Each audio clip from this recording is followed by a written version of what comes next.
The views, opinions, and representations expressed on the Night Dreams Talk Radio Network and its website are those of the hosts, guests, and participants, and are not necessarily those of or endorsed by the network, its affiliated stations and broadcasts, the management, other hosts, or advertisers of the network.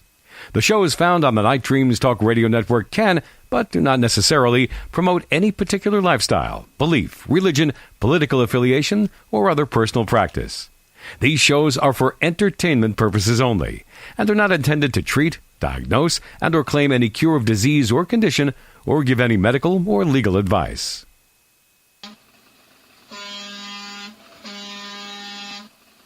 Coming to you from some far point station, like a cosmic tumbleweed, both north and south of the Pleiades. Here's your host, Michael W. Hall, the Paranormal Lawyer. Oh, I love it the way he goes, lawyer, at the end of that. Thank you very much for that wonderful introduction there, Gary. And this is Michael W. Hall, your paranormal lawyer on Night Dreams Talk Radio. Boy, are we going to have a fun show tonight. This is Saturday night, January 5th, 2019. I haven't actually stumbled over that 2019 yet. It seems to be stuck with me. So thank heavens we're into a whole new year. And I am just amazed on the things that went on last year, 2018. And if that's any indication of what we're in for next year, this coming year, 2019, it is going to be exciting. So, without further ado, but by the way, let me just give you a little bit of a background and a synopsis of what we're dealing with tonight here. We've got, of course, Peter Davenport on the line.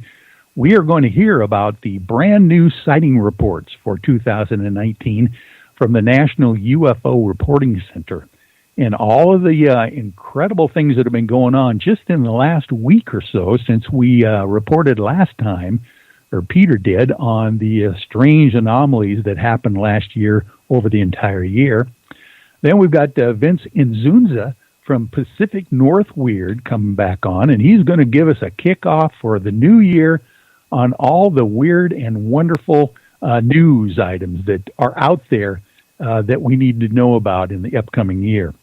Then what we're going to do for the remainder of the show after those two special reports is we are going to drill down deep into the Mount Adams incident with two members of the UFO I-team who were there and can give us a firsthand perspective of what the heck happened that August 24th, 2018 to August 29th, about 6 days of investigation down in south central Washington State. We've got Kevin Beagle on the line waiting. He's going to be waiting with bated breath to tell what the heck happened Bigfoot-wise and anomaly magnetic-wise and otherwise at Takalaka Lake, which is on the north side of Mount Baker. And we've got Lee Strauss from the UFO I-team as well, and he's going to talk to us about what the heck happened on the top of the mountain. Mount Adams, he was up there and slept all night long with a film crew up at the top of the mountain. So it's going to be an exciting night tonight. So let's not waste Peter Davenport's time, and let's jump right in there and bring him on the show. Hey, Peter, how are you? I'm doing well, Michael, and how are you? And Happy New Year. Thank you so much. Oh, boy, I tell you, I really am looking forward to hearing your reports, because from what I gather, you're telling me that things did not slow down over the holidays or the New Year. And matter of fact, you're now just updating, I guess, the website with some new reports. Is that right? Yeah, we did that just last night. So many of the reports that I would like to present tonight, people may read in toto on our website by going to ufocenter.com. They can just read the report as I describe it over the radio. Oh, that would be fun. Yeah, people can actually go to your website on the internet at ufocenter.com and then kind of follow along, I suppose, with you now that you've got all the things that we're going to talk about updated on the sighting report. That's wonderful. Yeah. And even if they don't like to just follow along, if they'd like to focus on what we're saying about these cases, they can then go and read the original report and make up their own mind as to whether they think there's any merit to what I'm going to be talking about. But I've been getting reports at a accelerated rate over the last couple of weeks. I'm not sure it's anything unusual. Maybe people just had time over the holiday to write a report, but lots going on. And most of all, the phenomenon that I'd like to really focus on tonight amounts to these red, orange, yellow, amber, and fireballs that people have been reporting in the UFO field since, about the end of May 2012. Been going on for almost 6.5 years now. And oh man! So we've got a new group, or at least a new. Well, I can see people doing this. By the way, they're sitting at home during the holiday season. They might decide that they got some time in their hands. They want to be productive, and so they're finally writing some of these reports down. I'll bet.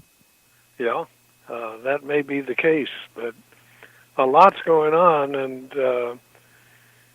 let me, just to give our listeners a flavor of what we're receiving here at the National UFO Reporting Center, let me begin with a report that submitted from East Haven, Connecticut.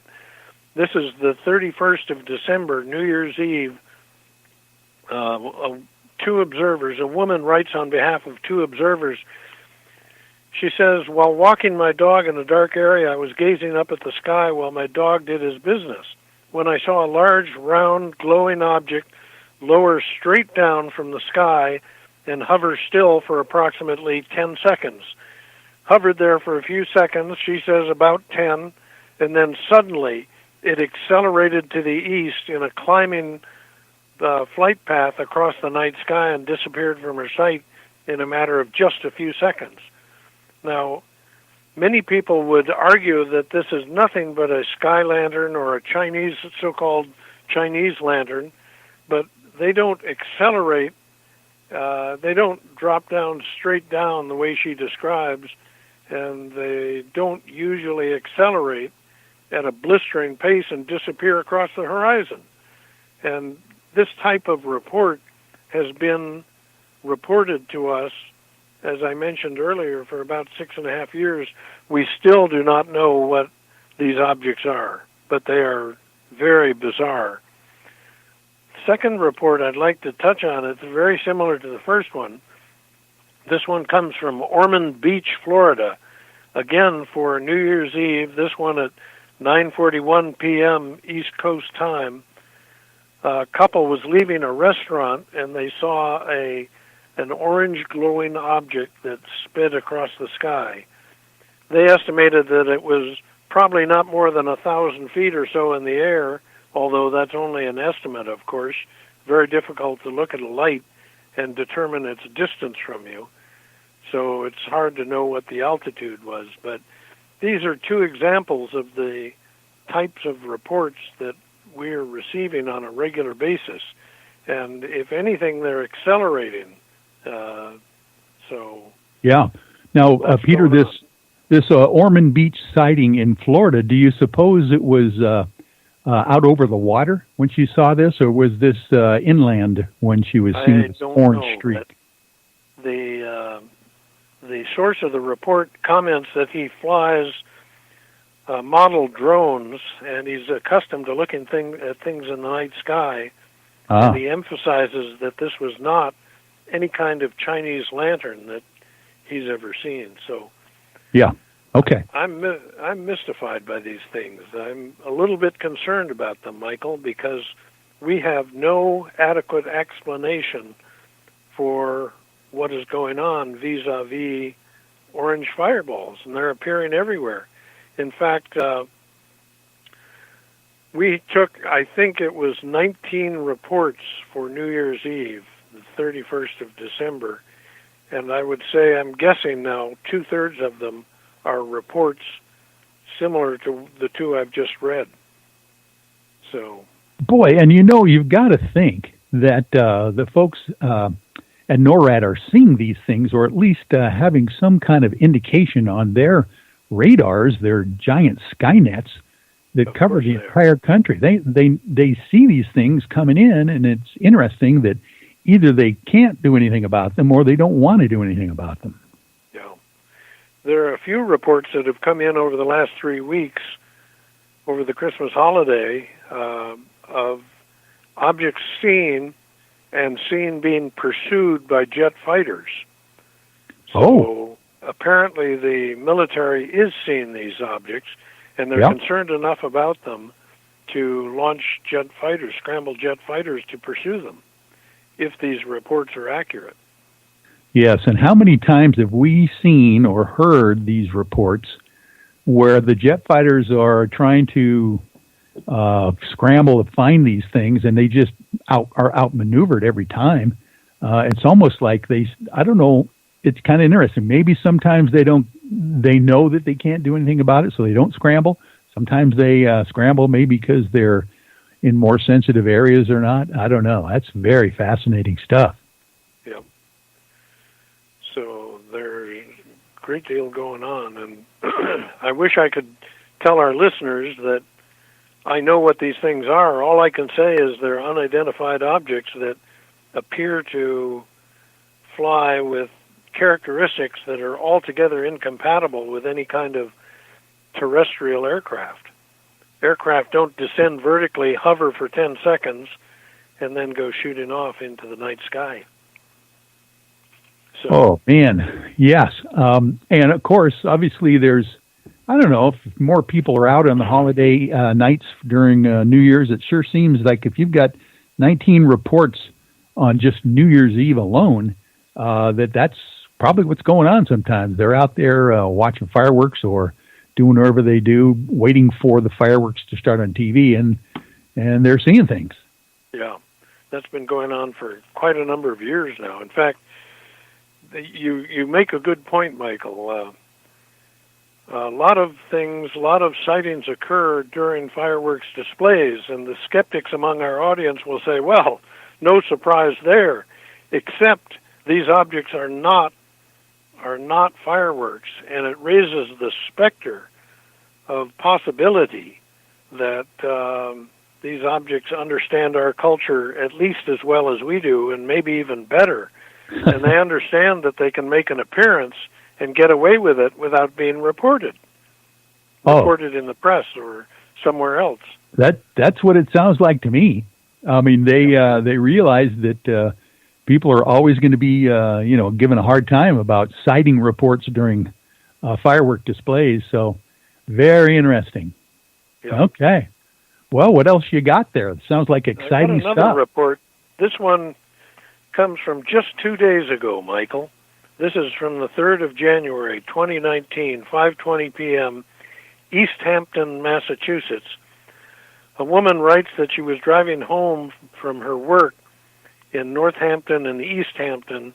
They are adjacent cities in Massachusetts, when she sees 3 lights hovering motionless in a horizontal orientation, 2 very bright lights on the outside and a less bright light in the middle, strobing at about 1 or 2 blinks per second.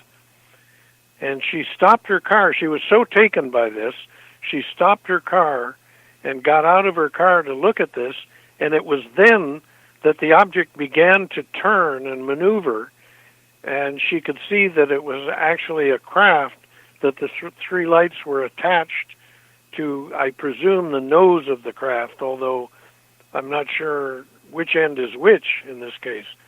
The object suddenly tipped to its right